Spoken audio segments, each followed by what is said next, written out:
என்னடா இது குரோட்டன்ஸ் மாதிரி இருக்குதேன்னு பார்க்குறீங்களா? ஆனால் இது குரோட்டன்ஸ்லாம் இல்லைங்க. இது வந்து ஒரு வகை கீரை. இதை வந்து நாங்கள் என்ன கீரைன்னு சொல்லுவோம்னா பருப்பு கீரைன்னு சொல்லுவோம். ஏன்னா இதை பருப்பு குழம்புக்குள்ளே போடுவோம், அதனால் இதை பருப்பு கீரை அப்படின்னு சொல்லுவோம். இதோட பூ பார்க்குறதுக்கு ரொம்ப அழகாக இருக்கும். நான் வந்து ஈவினிங் தான் வீடியோ எடுத்தேன்னா, அதனால் பூ வந்து வாடி போச்சு. நான் இன்னொரு நாள் இதை பூ பூத்திருக்கும் போது எடுக்கிறேன், சரியா? அது பார்க்க ரொம்ப அழகாக இருக்கும்.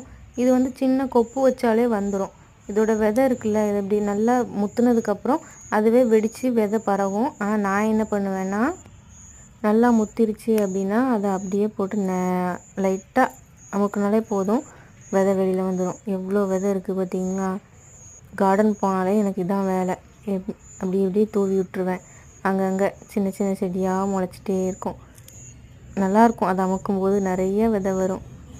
நீங்கள் இந்த செடியை பார்த்துருக்கீங்களா? பார்த்துருந்தா ஒரு கமெண்ட் பண்ணுங்கள், சரியா?